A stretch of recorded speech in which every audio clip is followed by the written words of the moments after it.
Hey, what's going on, APUSH people? We have Key Concept 2.1 for you today. This one is from Period 2 and is updated for the 2015 revision. So this is the most up-to-date video you will find on Key Concept 2.1. All right, let's take a look and see what it says. It says Europeans developed a variety of colonization and migration patterns influenced by different imperial goals, cultures, and the varied North American environments where they settled.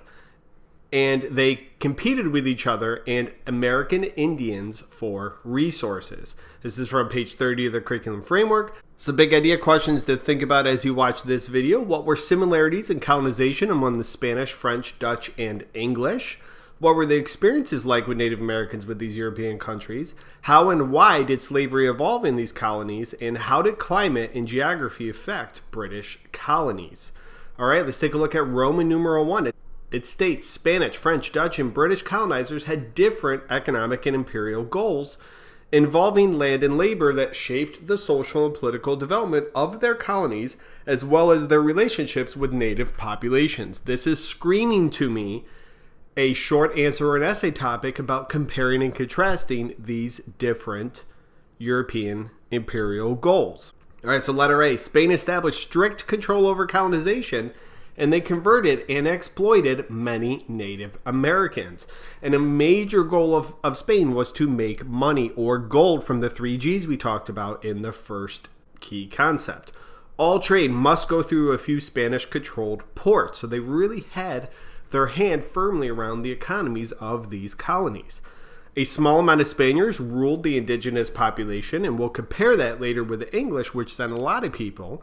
And the Spain sought to convert natives to Christianity, and they forced many into the encomienda system, and they used the natives as trading partners.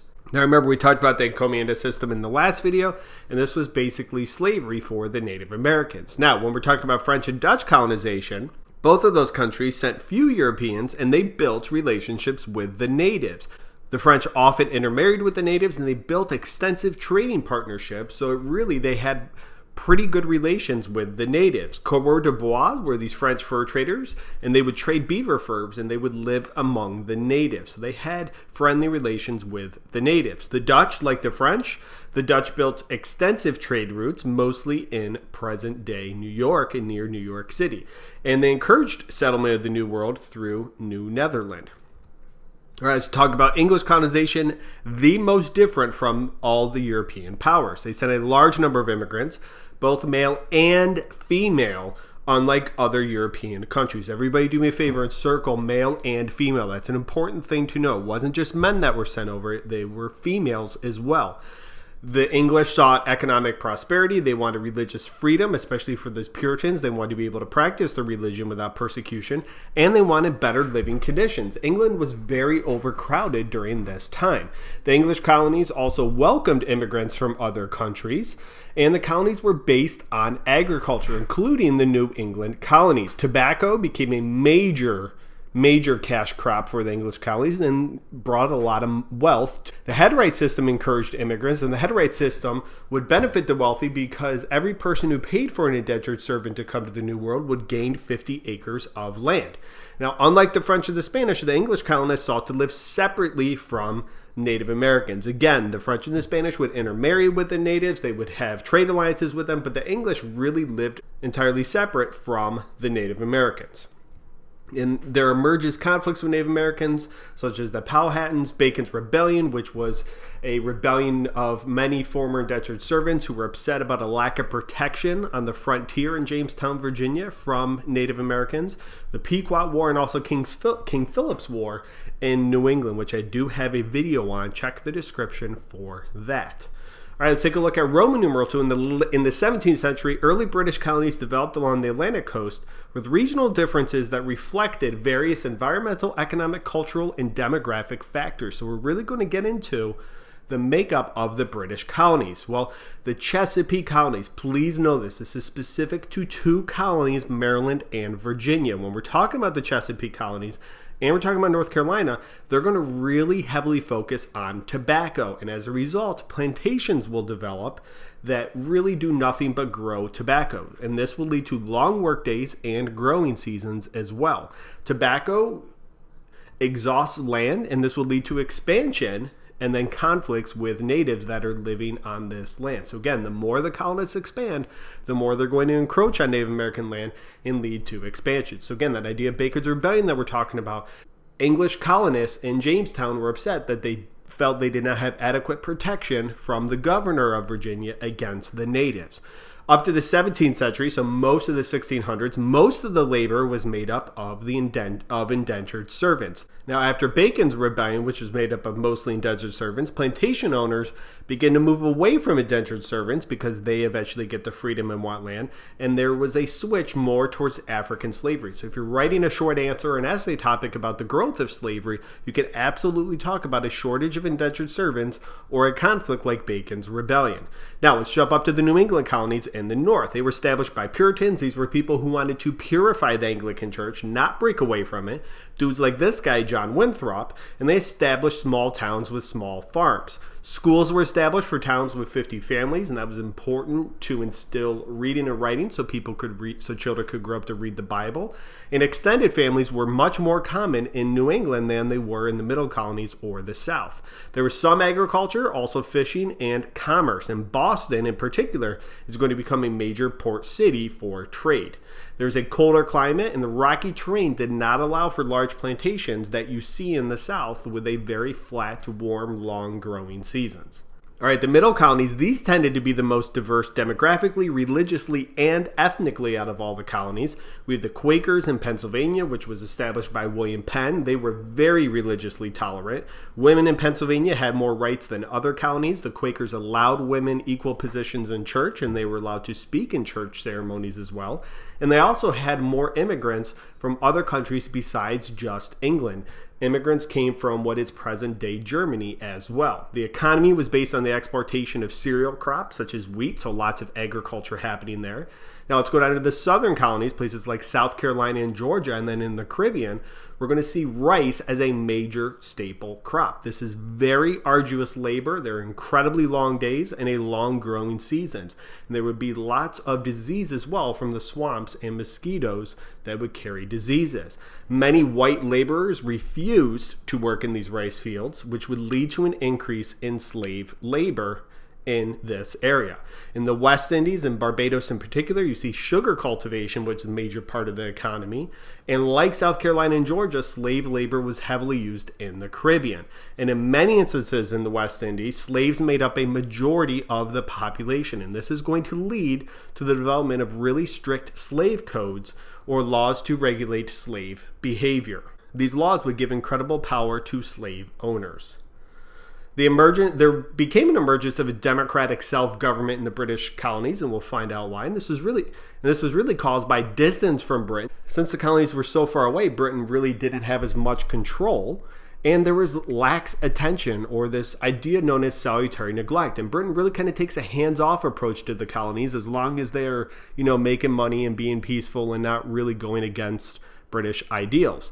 We see in New England the development of colonial government through town meetings, and these people would be able to elect legislatures, and the people who could vote were limited at the time to white landowning church members, but it really was an incredible form of democracy for its time. In the South, we see planners dominating assemblies, things like the Virginia House of Burgesses. Here's a replica here. You can go to Colonial Williamsburg and actually step foot in this room. This was the first representative government in the British colonies, and many of its members were elite plantation owners. And if you were to look at the last names of members, you'll see famous names like Jefferson. Thomas Jefferson's father was a member of the House of Burgesses. All right, we'll finish up. Jumping over to key concept 2.1, Roman numeral 3, competition over resources between European rivals and American Indians encouraged industry and trade that led to conflict in the Americas. So the land economy emerges. This is the exchange of goods, African Americans, and Native Americans between Europe, Africa, and the Americas. And this really is the Columbian Exchange, a continuation of the Columbian Exchange we talked about in period 1. European colonies focus on producing goods to Europe. This is mercantilism. The idea that colonies produced goods for the mother country and goods that were valued in Europe were exported from the colonies, specifically items like fur and tobacco. This helps lead to new sources of labor. Initially, it was Native American labor, then it was replaced with indentured servant labor, and then finally African slave labor. So what is the impacts of trade on natives? Well, we have cultural changes. The natives lost the natives lost much of their land, and many Europeans sought to assimilate Native Americans. And we have economic changes as well. Land was lost and altered by Europeans, and their way of life was shifted as a result of this loss of land. Demographic changes as well. We've talked about the impact of disease on decreasing the population for Native Americans. Interactions between Native Americans and Europeans. This term fostered is used in the curriculum. Please make sure you know this. It means to promote the growth of. So interactions fostered both accommodation and conflict. And Europeans allied with Native groups against opposing Native groups. And we see this in the Pequot War and Metcom's War, or King Philip's War, in which Europeans would kind of ally themselves with one group of Native Americans against their enemies. And the British were able to offer more goods to natives, whereas the French were more tolerant of natives. Again, going back to the idea of intermarrying with them. So it's kind of a trade-off for Native Americans with who they want to ally with. During the French and Indian War, which we'll talk about more in period 3, almost all natives were allied with the French, except for the Iroquois Native Americans. And European and colonial interests are often going to vary, or they will have different interest in what they hope to have. And they will often have different goals and interests. Both sides increasingly began to distrust each other as time went on. British colonists sought to expand. They wanted more land, whereas Britain really pushed to contain the colonists due to conflict with Native Americans. And we'll see this especially in 1763 with this line here, the Proclamation Line of 1763, which will forbid expansion past the Appalachian Mountains. And frontier defense became a major issue, again, seen in Bacon's Rebellion. I've talked about that several times now, this idea of colonists wanting protection from Native Americans on the outskirts of towns or cities. And trade also divided the two groups. Colonists smuggled to get around British taxes. All right, British and Native American conflicts were caused by competition over land, resources, and boundaries, and this would lead to military conflicts, specifically Metcom's War, King Philip's War. Again, I have a video in the description to check out. This was a conflict between natives and British colonists in New England. The natives were defeated, and really from that moment forward in New England, they were not much of a threat to the colonists.